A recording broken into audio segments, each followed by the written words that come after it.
ನಮಸ್ಕಾರ ಎಲ್ರಿಗೂ, ನಾನು ರೂಪಾ. ಇವತ್ತಿನ ವಿಡಿಯೋದಲ್ಲಿ ಜೋಳದ ರೊಟ್ಟಿ ಹೇಗೆ ಮಾಡೋದು ಅಂತ ನೋಡ್ಕೊಂಡು ಬರೋಣ.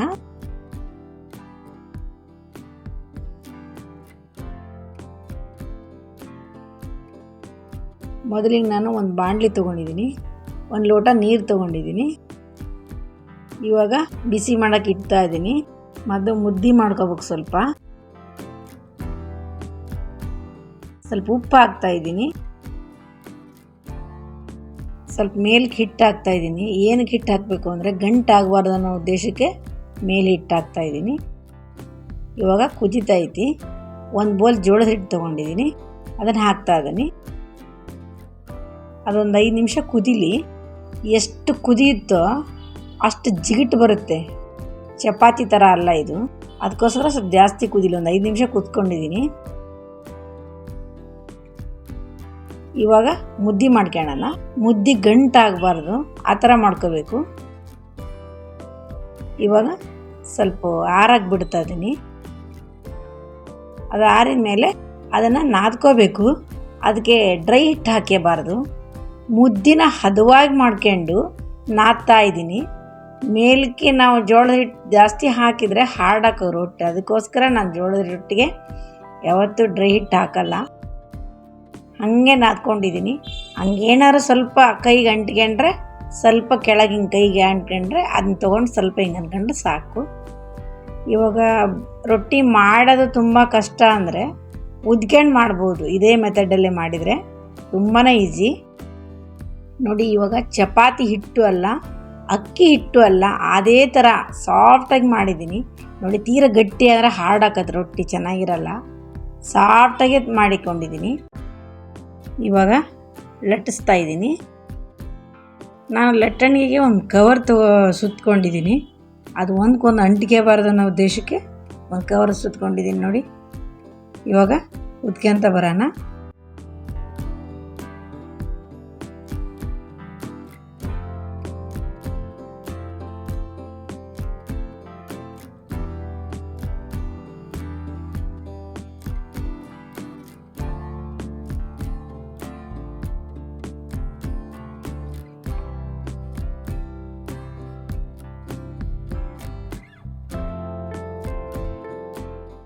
ಇವಾಗ ಹಂಚು ಕಾಯ್ತೈತಿ. ಹಾಕ್ತಾ ಅದನ್ನು ರೊಟ್ಟಿನ. ಹಂಚು ಚೆನ್ನಾಗಿ ಕಾಯಬೇಕು, ಸ್ಪೀಡಾಗಿ ಉರಿ ಇಟ್ಕೋಬೇಕು. ಸ್ವಲ್ಪ ಎಣ್ಣೆ ಸವರ್ಬಿಟ್ರೆ ಅದು ಒಂದ್ಕೊಂದು ಅಂಟಿಕೊಳ್ಳಲ್ಲ. ನಾನೀಗೊಂದು ಎಣ್ಣೆ ಸವರ್ಕೊಂಡಿದ್ದೀನಿ ಹಂಚಿಗೆ. ಇವಾಗ ನೋಡಿ ಕಾಯ್ತು ಅಂತ ಹಾಕ್ತಾ ಇದ್ದೀನಿ. ನಾನೊಂದು ಕಾಟನ್ ಬಟ್ಟೆ ತೊಗೊಂಡಿದ್ದೀನಿ, ಸ್ವಲ್ಪ ತಣ್ಣೀರು ತೊಗೊಂಡಿದ್ದೀನಿ. ಅದು ಎಲ್ಲಿ ಡ್ರೈ ಹಿಟ್ಟಿರುತ್ತಲ್ವಾ ಅದಕ್ಕೆ ನಾವು ಒರೆಸ್ಕೊಂತ ಬಂದ್ರೆ ಆಯಿತು. ನಿಧಾನಕ್ಕೆ ಮೇಲ್ಮೇಲೆ ಅಂಟ್ಕೊಂತ ಮಾಡಿದರೆ ಸಾಕು. ಜಾಸ್ತಿ ಅಮುಕಬಾರ್ದು, ಹರಿದೋಗುತ್ತೆ ರೊಟ್ಟಿ.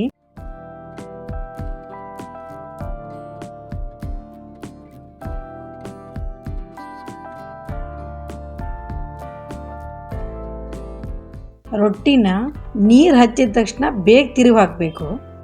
ಆಮೇಲೆ ಸಮಾನ ಉದ್ಕೊಳ್ಳೋದ್ರಿಂದ ಒಂದೇ ಸಮ ಬೇಯುತ್ತೆ. ಒಂದು ಕಡೆ ದಪ್ಪ, ಒಂದು ಕಡೆ ತೆಳ್ಳಗೆ ಅಂದರೆ ಚೆನ್ನಾಗೇ ಬೇಯಲ್ಲ, ರೊಟ್ಟಿನೂ ಹಾರ್ಡಾಗುತ್ತೆ. ನೋಡಿ, ಈಗ ಸಮಾನಾಗೆ ಉದ್ಕೊಂಡು ಸಮಾನ ಬೇಯಿಸಿದ್ದಕ್ಕೆ ಚೆನ್ನಾಗೇ ಬರ್ತಾಯಿತ್ತು. ಇವಾಗ ನೋಡಿ ಎಷ್ಟು ಚೆನ್ನಾಗಿ ಬಂದಿದೆ.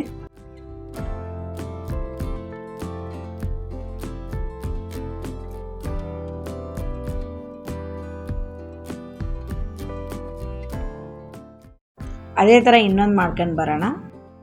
ಇದು ಚಪಾತಿ ಥರ ಗೋಲ್ ಮಾಡಿ ಇಟ್ಕೋಬಾರ್ದು, ಹಿಟ್ಟು ಹಾರ್ಡಾಗಿ ಹೋಗುತ್ತೆ. ಅದಕ್ಕೋಸ್ಕರ ಒಂದೊಂದೇ ಮಾಡ್ಕೋಬೇಕು. ನೋಡಿ, ಕೆಳಗೊಂದು ಸ್ವಲ್ಪ ಹಿಟ್ಟು ಹಾಕ್ಕೊಂಡು ಉಜ್ಜುತ್ತಾ ಹೋಗಬೇಕು.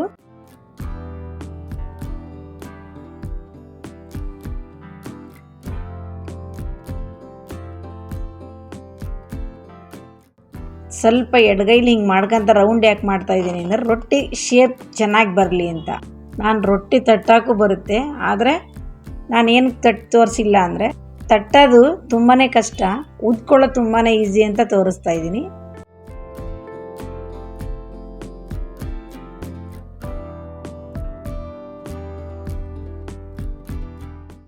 ನೋಡಿ ಆಗೋಯ್ತು. ಇವಾಗ ಇನ್ನೊಂದು ಬೇಯಿಸ್ಕೊಳ್ಳೋಣ. ಅದೇ ಥರ ನೀರು ಹಚ್ತಾ ಇದ್ದೀನಿ.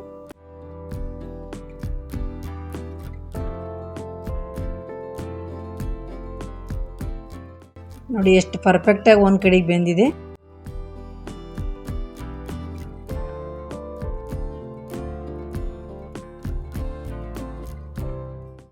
ಅಡಿ ಎಲ್ಲ ಒಂದು ಕಡೆ ಬೇಯಿಸ್ಬೇಕು, ಚೆನ್ನಾಗಿ ಬೇಯಿಸ್ಬೇಕು. ನೋಡಿ ಇವಾಗ ಒಂದು ಕಡೆ ಬೆಂದ ಮೇಲೆ ಹೆಂಗೆ ಪೂರಿ ಥರ ಬಂದಿದೆ ನೋಡಿ.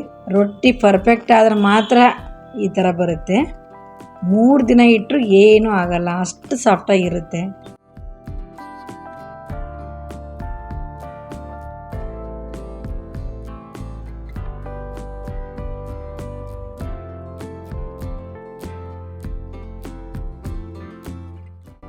ಉದ್ಕೊಂಡು ಮಾಡಿದ್ರೆ ತುಂಬಾ ಈಸಿ.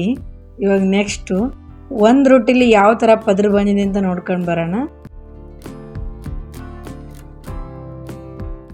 ನೋಡಿ ಎಷ್ಟು ಚೆನ್ನಾಗಿ ಪದ್ರ ಬಂದಿದೆ, ಇಷ್ಟೊಂದು ಸಾಫ್ಟಾಗಿದೆ. 3 ದಿನ ಇಟ್ಟರು ಏನೂ ಆಗಲ್ಲ.